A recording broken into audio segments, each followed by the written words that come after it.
Hello friends, कैसे हैं सभी लोग। दोस्तों, कैसी चल रही है DED IDD first year exam preparation. दोस्तों, लगातार मोस्ट इम्पोर्टेंट क्वेश्चंस की क्लास कर रहे हैं और अब तक हम कोर्स 4 तक के एग्जाम के लिए प्रिपरेशन के लिए मोस्ट इम्पोर्टेंट क्वेश्चंस कर चुके हैं। और आज का क्लास जो रहेगा हमारा most important questions for exam course 5 पर बात करेंगे, यानी कि कोर्स 5 से रिलेटेड मोस्ट इम्पोर्टेंट क्वेश्चन लेकर आए हैं आपको, जो आपके पार्ट ए और पार्ट बी के लिए मोस्ट इम्पोर्टेंट रहेंगे। ठीक है, तो चलिए स्टार्ट करते हैं आज का क्लास। क्वेश्चन नंबर फर्स्ट देखिए, शिक्षण में शिक्षक और छात्र के अंतःक्रिया किसके माध्यम से होती है। यानी कि प्रश्न का मतलब ये है, प्रश्न आपसे ये पूछेगा कि शिक्षण के दौरान या शिक्षण में शिक्षक और छात्र के बीच की जो अंतःक्रिया है, मध्य का मतलब होता है बीच में, ठीक है ना। शिक्षक और छात्र यानी कि टीचर और स्टूडेंट के बीच जो अंतःक्रिया हो रही है वो किसके माध्यम से हो रही है, तो उसका माध्यम है पाठ्यक्रम के माध्यम से।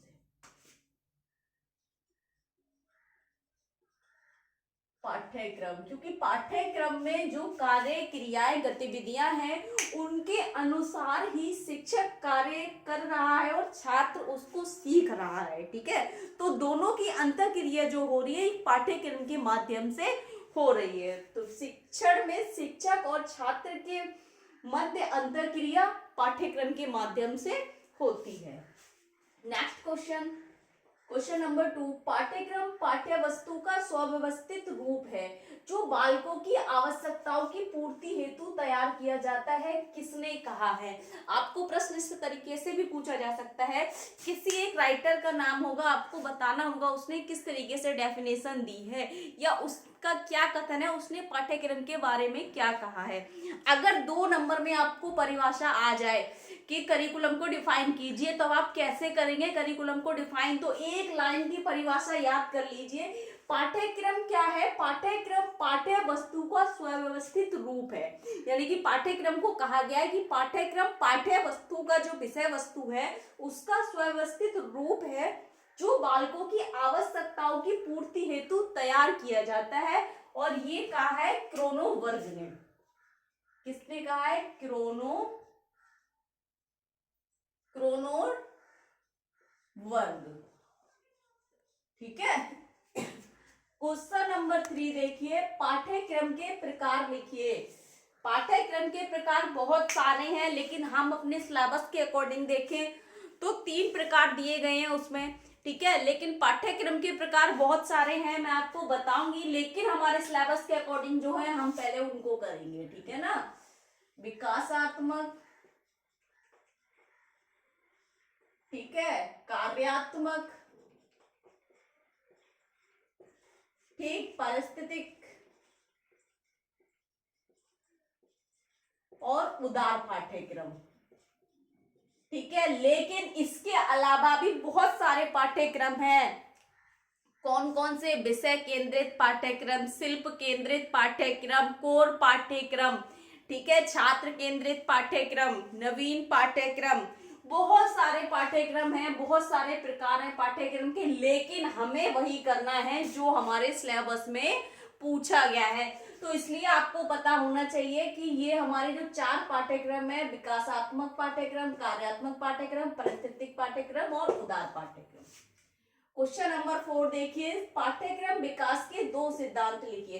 पाठ्यक्रम विकास के बहुत सारे सिद्धांत है। पाठ्यक्रम बच्चे के स्तर के अनुसार हो, बच्चे के उम्र के अनुसार हो, पाठ्यक्रम विस्तृत होना चाहिए, पाठ्यक्रम से संबंधित होना चाहिए, पाठ्यक्रम एकीकृत होना चाहिए, पाठ्यक्रम नवीन होना चाहिए, पाठ्यक्रम लचीला होना चाहिए, ठीक है, पाठ्यक्रम खोज पर आधारित होना चाहिए। ठीक है, तो बहुत सारे सिद्धांत हैं, इनमें से कोई 2 सिद्धांत आप लिख सकते हैं। पाठ्यक्रम नवीन होना चाहिए, ठीक है, विस्तृत होना चाहिए, ठीक है, और स्तर अनुसार हो छात्र के, ठीक, उम्र अनुसार हो, बहुत सारे हैं। ठीक है, लचीला होना चाहिए, खोज पर आधारित होना चाहिए, ठीक है, बहुत सारे इसके सिद्धांत हैं। क्वेश्चन नंबर 5 देखिए, शिक्षण प्रक्रियाओं को दिशा कौन प्रदान करता है, यानी कि शिक्षण प्रक्रियाओं को कौन निर्देशित करता है, कौन एक दिशा प्रदान कर रहा है, कौन गाइड कर रहा है, तो वहां शिक्षण प्रक्रिया को पाठ्यक्रम दिशा प्रदान करता है। पाठ्यक्रम 1 नंबर में और जो 2 नंबर में प्रश्न पूछे जाने वाले हैं आपके पार्ट ए और पार्ट बी के लिए बहुत ही ज्यादा मोस्ट इंपोर्टेंट क्वेश्चन है सारे। पाठ्यक्रम के मॉडल कौन कौन से हैं, मैंने दोस्तों अभी यूट्यूब पर मैंने कुछ क्लासेस ऐसी देखी है स्पेशल एजुकेशन से रिलेटेड, जो मेरे फर्स्ट ईयर में मैंने जो कराया है उनको करके वो आपको अपलोड कर रहे हैं। तो ध्यान रहे, आईडी में जो कराया था जिस तरीके से क्वेश्चन थे, क्वेश्चन आएंगे, लेकिन अब ट्रेंड में जो पूछा जा रहा है, ठीक है ना, आपका सिलेबस बहुत चेंज हो गया, तो पहले के मॉडल पेपरों को आप इतना मतलब ध्यान ना दें, मैं ये नहीं कह रही हूँ वो गलत है, लेकिन अब में जो ट्रेंड में आपको जो सिलेबस में पूछा जा रहा है आप उस पर ध्यान दें, क्योंकि क्वेश्चन पेपर जो बनकर आएगा आपका नया वाला जो आपका सिलेबस है आईडीडी का, वो बनकर उससे रिलेटेड आएगा, ठीक है। तो पुराने वाले क्वेश्चन कुछ कराए जा रहे हैं, तो उससे थोड़ा सतर्क रहे आप, ठीक है। देखिए पाठ्यक्रम के मॉडल कौन कौन से हैं, गृह आधारित, सेंटर बेस्ड, गृह आधारित, केंद्र आधारित, ठीक है, केंद्र आधारित और बहु अनुशासित, बहु अनुशासित और ट्रांसडिस्पिलिनरी,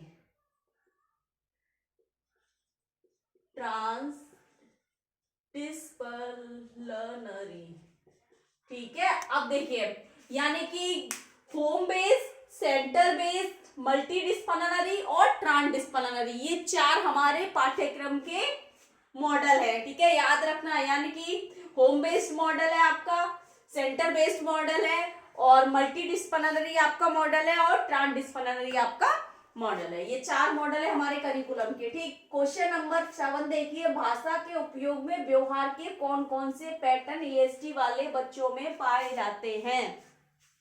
उन्होंने क्या क्या पूछा है, भाषा के उपयोग और व्यवहार के कौन कौन से पैटर्न बच्चों में पाए जाते हैं एएसटी वाले बच्चों में, तो कौन कौन से हैं देखिए, दोहराव और कठोर भाषा, ठीक है, उन बच्चों में रेपिटेटिव बिहेवियर देखने को मिलता है, किसी बिहेवियर को बार बार रिपीट करते हैं, और इक्वलेलिया जैसी प्रॉब्लम, ठीक है, उनमें देखने को मिलती है, बार बार किसी वर्डिंग को दोहराएंगे, वो वही वर्डिंग करते रहते हैं, ठीक है। संकीर्ण रुचियां, संकीर्ण रुचियां, यानी कि उन बच्चों में क्या है, वो बहुत ज्यादा रिजिड होते हैं, किसी एक चीज के साथ उन्हें अच्छा लगता है, ठीक है ना। संकीर्ण का मतलब उसी पर केंद्रित रहती हैं फिर वो, ठीक है, उन्हें वो चाहिए ही चाहिए, ठीक। असाधारण क्षमताएं, असाधारण क्षमताएं, असाधारण क्षमताओं से मतलब है वो ऐसी चीज उनका कार्य करने की क्षमता होगी, उस चीज को ग्रहण कर लेंगे। जैसे अगर हम अनोखा व्यवहार की बात करें, किसी चीज को चुभने की, ठीक है ना, जब हमें चुभन होती है हम सन्न रह जाते हैं, दर्द होता है, लेकिन उनके अंदर असाधारण क्षमता होती है कि उनकी चुभन उनको पसंद आती है। बहुत ज्यादा लाउड म्यूजिक सुनना, हम इतना मतलब हमारे अंदर एबिलिटी नहीं को उतना लाउड म्यूजिक सुनने की क्षमता, लेकिन वो सुनते हैं, तो कहीं ना कहीं असाधारण जैसी क्षमता है हमें उनमें देखने को मिलती है, ठीक है। खराब अशाब्दिक वार्तालाप,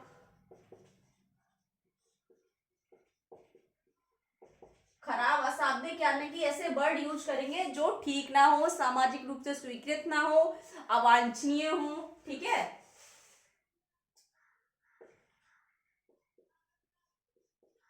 कौशल भाषा विनियम, ठीक है, ये हमारे एडीएसडी वाले बच्चों में भाषा के उपयोग में और व्यवहार के दोहराव में पैटर्न देखने को मिलते हैं। वार्तालाप कौशल, भाषा विनियम, ठीक। कौन कौन से, दोहराव, कठोर भाषा, संकीर्ण रुचियां, असाधारण क्षमताएं, खराब अशुद्ध कह रहे अशाब्दिक वार्तालाप और कौशल भाषा विनियम। क्वेश्चन नंबर 8 देखिए, पाठ्यक्रम का केंद्र बिंदु कौन होता है, तो आपको बता रहे छात्र होता है यानी कि स्टूडेंट होता है। प्रश्न आपको इस तरीके से भी पूछेगा, पाठ्यक्रम किस पर आधारित होता है, छात्र पर होता है। पाठ्यक्रम का आधार बिंदु कौन होता है, छात्र होता है। पाठ्यक्रम किस पर केंद्रित होता है, छात्र पर केंद्रित होता है। पाठ्यक्रम का केंद्र बिंदु कौन होता है, छात्र होता है। प्रश्न आपको घुमा के भी पूछ सकता है, ठीक है ना। क्वेश्चन नंबर 9 देखिए, पाठ्यक्रम की प्रकृति कैसी होनी चाहिए। तो पाठ्यक्रम एक तो नवीन होना चाहिए, आपका से संबंधित होना चाहिए, ठीक है, और नवीन से संबंधित और लचीला होना चाहिए। इस तरीके की उसकी प्रकृति होनी चाहिए। क्वेश्चन नंबर 10 देखिए, विशेष आवश्यकता वाले छात्रों की सीखने की जरूरतों, लक्ष्यों और क्षमताओं के स्तर को सर्वोत्तम से करने के लिए क्या करना चाहिए, सर्वोत्तम करने के लिए क्या करना चाहिए। यानी कि प्रश्न आपसे ये कह रहा है कि जो हमारे स्पेशल नीड चिल्ड्रन है उनकी सीखने की जो जरूरतें हैं, उनके लक्ष्यों और क्षमताओं का जो स्तर है उसको बहुत अच्छे लेवल पे करने के लिए एक शिक्षक को क्या करना चाहिए। तो वहां पर हमें क्या करना है, पाठ्यक्रम को अनुकूलित करना है, पाठ्यक्रम अनुकूलन करना चाहिए, अनुकूलन। अब आपको 2 नंबर में पूछ ले, पाठ्यक्रम अनुकूलन को परिभाषित कीजिए, तो आपके पास आंसर ये होगा, विशेष आवश्यकता वाले छात्रों की सीखने की जरूरतों, लक्ष्यों और क्षमताओं को के स्तर को सर्वोत्तम करने के लिए किया गया कार्य या किया गया अनुकूलित, ठीक है ना, किया गया पाठ्यक्रम अनुकूलित करना या पाठ्यक्रम को अनुकूलित करना या पाठ्यक्रम अनुकूलन ही पाठ्यक्रम अनुकूलन कहलाता है, जिसमें यह वह प्रक्रिया, ठीक है ना, पाठ्यक्रम ऐसी प्रक्रिया है, पाठ्यक्रम अनुकूलन ऐसी प्रक्रिया है जिसमें विशेष आवश्यकता वाले छात्रों की सीखने की जरूरतें, क्षमता और लक्ष्यों को सर्वोत्तम स्तर देने के लिए या करने के लिए किया गया अनुकूलन प्रक्रिया पाठ्यक्रम अनुकूलन प्रक्रिया कहलाती है। क्वेश्चन नंबर 11 देखिए, लक्ष्य निर्देशित व्यवहार के लिए सामान्य कार्यकारी कार्य प्रक्रियाओं में क्या क्या शामिल है। क्वेश्चन दोबारा रिपीट करेंगे, लक्ष्य निर्देशित व्यवहार के लिए, यानी कि यहाँ पर एडीएचडी और स्पेसिफिक लर्निंग डिसेबल्ड चिल्ड्रन की बात हो रही है। लक्ष्य निर्देशित व्यवहार के लिए सामान्य कार्यकारी और कार्य प्रक्रियाओं में क्या क्या शामिल होना चाहिए। तो क्या क्या होना चाहिए, working memory, working memory, memory, ठीक है, कार्य की शुरुआत, बिगनिंग ऑफ वर्क, ठीक है, फ्लेक्सिबिलिटी यानी कि लचीलापन, ठीक है, सॉरी, योजना बनाना,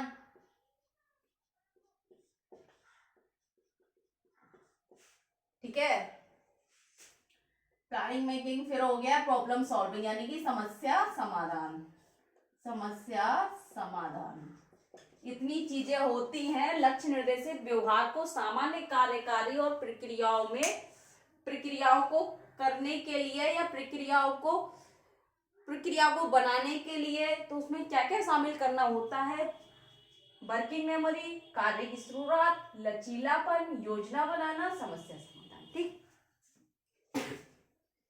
क्वेश्चन नंबर 12 देखिए, अवधारणा प्राप्ति मॉडल किसने बनाया है।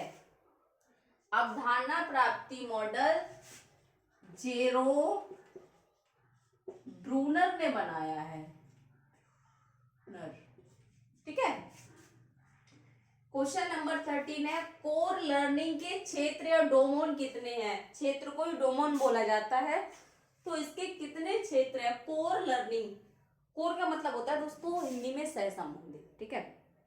तो उसके कौन कौन से क्षेत्र हैं जिसमें सह संबंधित क्षेत्रों की बात की गई है। कोर लर्निंग यानी कि सह संबंधित सीखने के अंतर्गत कौन कौन से क्षेत्र आते हैं, कौन कौन से आते हैं। एकेडमिक आता है आपका,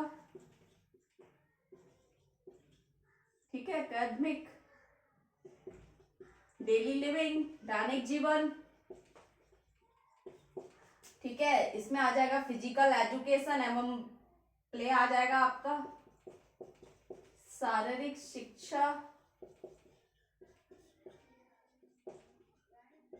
और गेम्स यानी कि खेल आ जाएंगे। ठीक है, उसके बाद आ जाएगा आपका सोशल और लैंग्वेज, सामाजिक और भावनात्मक यानी कि इमोशंस आ गया, फिर कला आ गई, उसके बाद व्यावसायिक आ गया। ये सभी हमारे कोर लर्निंग के डोमेन हैं। ठीक है, एकेडमिक हो गया, हमारा डेली लिविंग हो गया, फिजिकल एजुकेशन हो गया, गेम्स हो गए, सोशल, इमोशनल, आर्ट और वोकेशनल। क्वेश्चन नंबर 14 देखिए, स्वयं समर्थन कौशल सिखाने का क्या उद्देश्य है? जब हम किसी छात्र को स्वयं समर्थन कौशल सिखा रहे हैं, ठीक है, तो उसका क्या उद्देश्य है? तो एक तो उद्देश्य है जो हमारे विशिष्ट आवश्यकता वाले छात्र हैं, जीवन शैली के बारे में उनको जागरूक करना, जीवन शैली के बारे में जागरूक करना और सामाजिक रूप से आत्मनिर्भर बनाना। सामाजिक रूप से आत्मनिर्भर बनाना।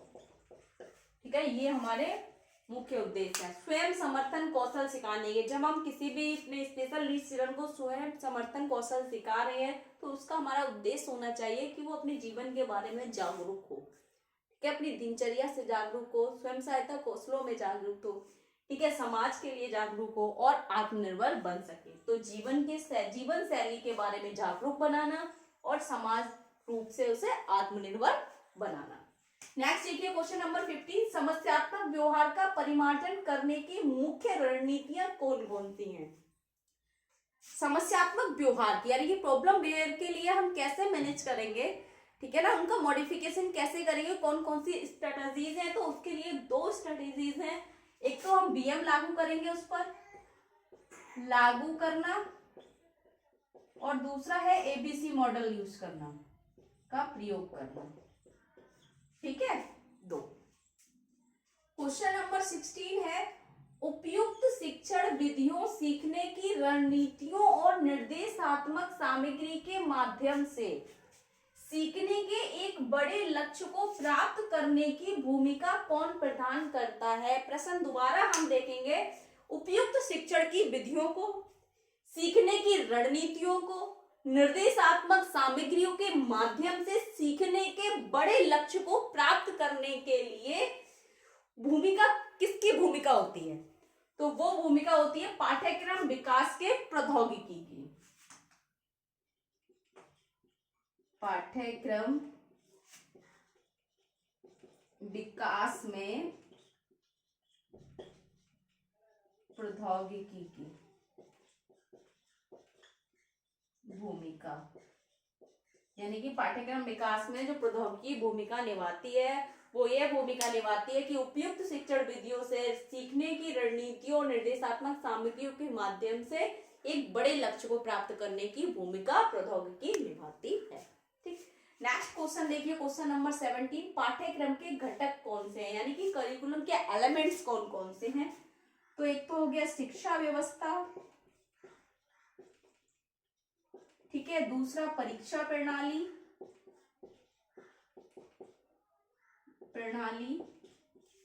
ठीक है, अध्ययन समिति,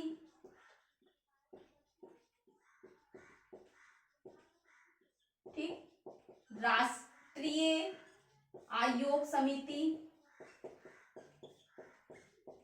और भी है समिति, गलत हो गया, समितियां, ठीक है। उसके बाद आपका सामाजिक परिवर्तन, सामाजिक परिवर्तन, ये हमारे पाठ्यक्रम के तत्व है, ठीक है ना। क्वेश्चन नंबर देखिए 18, पाठ्यचर्या के दृष्टिकोण लिखिए, यानी कि करिकुलम अप्रोचेस पूछे हैं, कौन कौन से हैं? बाल केंद्रित,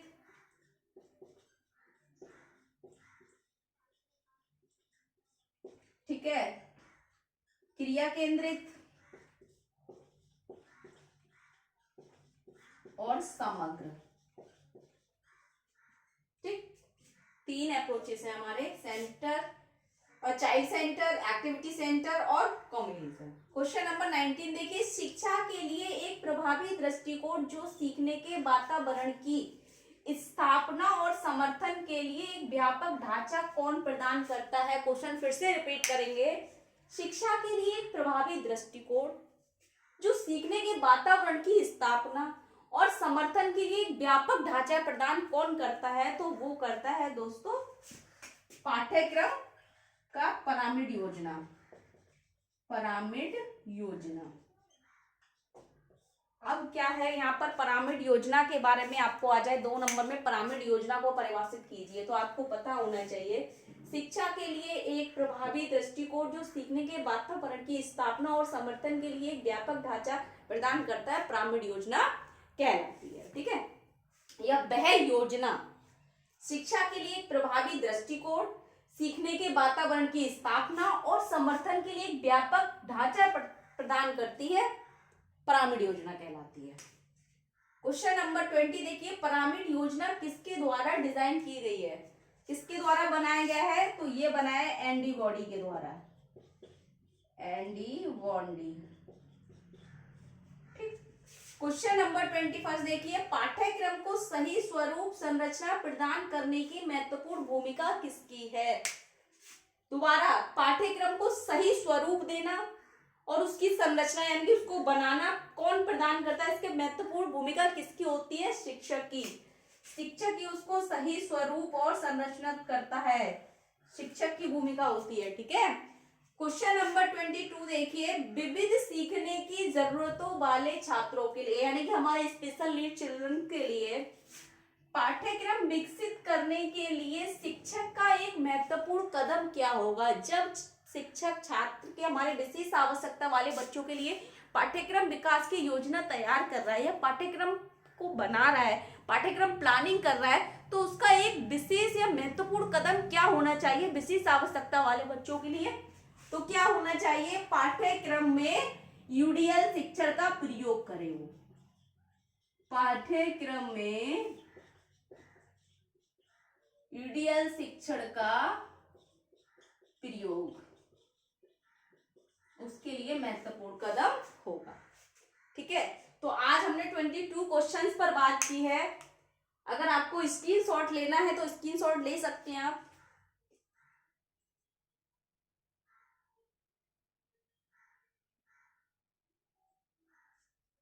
ठीक है, देखिए पूरे 22 प्रश्नों पर बात कर चुके हैं हम कोर्स 4 के लिए, कोर्स 5 के लिए सॉरी। ठीक है, तो अब हमारा बचता है कोर्स 6, उसके लिए क्लासेस हम कभी भी अपलोड करेंगे। उससे पहले जो मोस्ट इंपोर्टेंट हमें 2 या 3 क्लासेस करनी है वो जल्दी हम लेकर आने वाले हैं आपको। बाकी आपके जो कमेंट है, कमेंट के अकॉर्डिंग अगर हम चाहते हैं ज्यादा से ज्यादा आपको अपने आंसर मिल जाए, आपके जो डाउट्स है वो क्लियर हो जाए, लेकिन कुछ क्वेश्चंस ऐसे होते हैं ना तो हम समझ पाते हैं उनको, ना ही आप समझा पाते हैं, तो क्वेश्चन को क्लियर कीजिए कि आप पूछना क्या चाह रहे हैं। ठीक है ना, और दूसरा ये पूछ रहे हैं मैम इंग्लिश में करिए, तो भाई हिंदी में आपको अवेलेबल हो सकता है, इंग्लिश में नहीं हो सकता है। बाकी मैं कुछ टर्म है जो उनको यूज करती हूँ इंग्लिश में, मैं समझाने की पूरी कोशिश करती हूँ। फुल आपको क्लास जो आपको इंग्लिश में मिले वो नहीं हो पाएगा, हिंदी में ही हो पाएगा।